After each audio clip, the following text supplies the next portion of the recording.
Raphaël Amar est avec nous aujourd'hui. Il est spécialiste en consolidation de dettes et on a une question pour toi aujourd'hui, Raphaël, que plusieurs personnes se posent. Pourquoi on choisirait un prêteur privé pour consolider ses dettes? Est-ce qu'il y a des pièges à éviter? Oui, il y a beaucoup de pièges à éviter. C'est une excellente question, Christine. Il y a deux questions dans la question, donc je vais répondre déjà. Un prêteur privé, c'est comme n'importe quel professionnel. D'accord? C'est comme un courtier immobilier, comme un courtier hypothécaire, comme un plombier, comme un mécanicien. Il y en a des bons, il y en a des moins bons. Mm. Donc déjà, un vrai piège à éviter, c'est de s'adresser auprès d'un bon prêteur privé. Un prêteur privé, l'avantage qu'il va avoir par rapport à une banque, c'est qu'il va être plus flexible. Je vais donner des exemples concrets. Si demain vous avez un préavis d'exercice, vous êtes propriétaire d'une maison, vous avez un préavis d'exercice. Au passage, je réponds que pour les propriétaires de maison. Je ne connais pas le prêt privé non garanti. Je connais que les prêts privés garantis, ceux qui sont propriétaires d'une maison. Mais demain, vous avez un préavis d'exercice ou une hypothèque légale.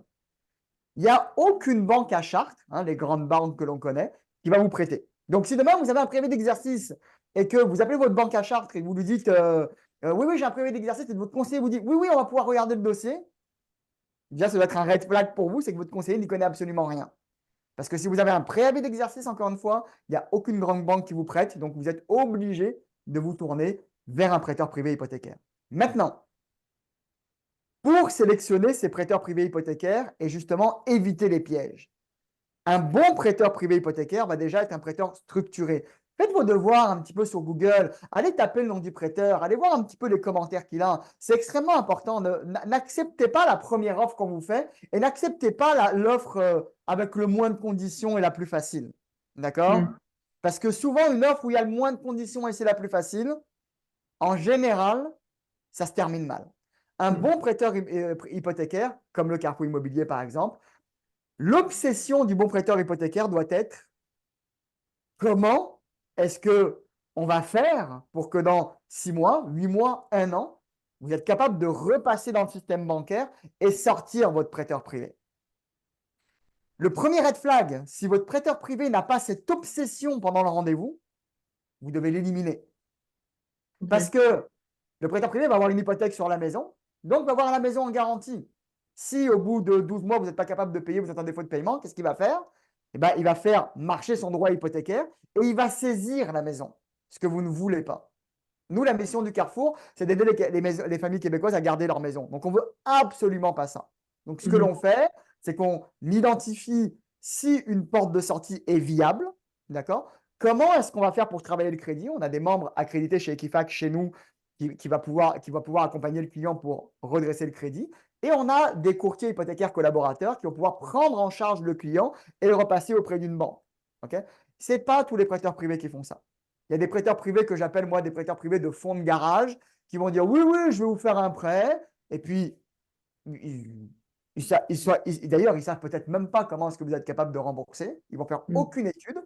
Puis à la fin du terme, vous n'êtes pas capable de rembourser ou vous allez tomber en défaut de paiement. Puis ce qu'ils vont faire, c'est que ça va se terminer en préavis d'exercice. J'ai Mm. eu le cas de dossier, j'ai souvent l'habitude de dire à mes clients, si nous, on vous refuse en tant que prêt privé, ce n'est pas parce qu'on ne vous aime pas, mais c'est Mm. parce que la porte de sortie, je ne la vois pas. Donc, si moi, en tant que professionnel qui ai fait des centaines et des centaines de transactions en prêt privé et j'ai aidé des centaines de familles à garder leur maison, si moi, je ne vois pas comment vous allez garder la maison, je ne vois pas comment quelqu'un d'autre va le voir. Ça veut dire que si moi, je refuse le dossier ou Carrefour Immobilier refuse le dossier et qu'un autre prêteur embarque et accepte le dossier, faites attention. Parce que souvent, ce qui se passe, c'est que ces dossiers-là reviennent chez nous après et dire ah, bah finalement, ça se passe mal avec mon prêteur. Sauf que l'équité de la maison a déjà été mangée et puis là, on ne peut plus rien faire. Ouais. Donc, très important de vous adresser au bon professionnel. Est-ce qu'il est capable de vous prendre en charge et de vous aider à corriger la situation? Ça doit être son obsession et le plan de sortie doit être inférieur à 12 mois. N'allez pas voir des prêteurs qui vont vous signer des contrats à 30% sur 10 ans. Vous n'en sortirez jamais de ça.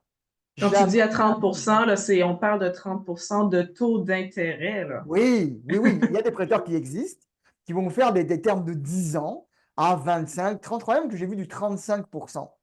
C'est énorme. Ces prêteurs-là, par contre, toutefois, c'est très facile d'emprunter chez eux. Mm. Très, très, très facile. Vous allez les voir, il n'y a pas beaucoup de conditions, Ils vous font signer 2-3 petits papiers et vous avez votre argent rapidement.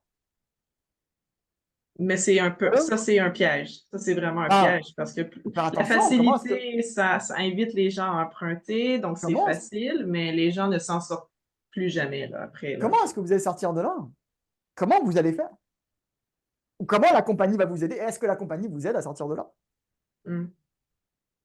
Très important de se poser des questions avant d'emprunter. Ce qui est facile à faire, hein, ce qui est facile à obtenir, ce n'est pas forcément des bonnes choses. Mhm. Donc, si un prêteur a des conditions, nous, Carrefour, par exemple, vous venez chez nous, on va avoir des conditions. On va être très structuré, on va vérifier plein de choses. On va s'assurer que vous êtes capable de faire vos paiements et que vous êtes capable de vous sortir de votre situation.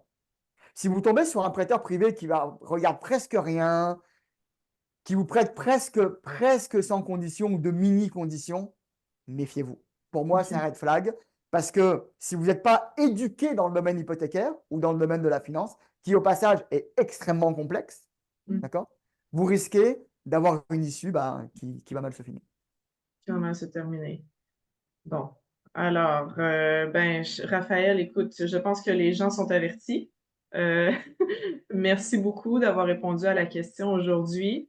Les gens qui voudraient rejoindre ton équipe Carrefour Immobilier, où est-ce qu'on vous retrouve?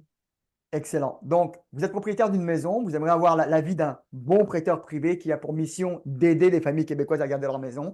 Il y a du personnel accrédité chez Equifax, donc il connaît vraiment son travail. www.carrefourimmobilier.ca. Soumettez un formulaire en ligne et puis un membre de mon équipe va vous contacter pour faire l'analyse de votre dossier. Et puis les gens peuvent lire sur vous sur Google.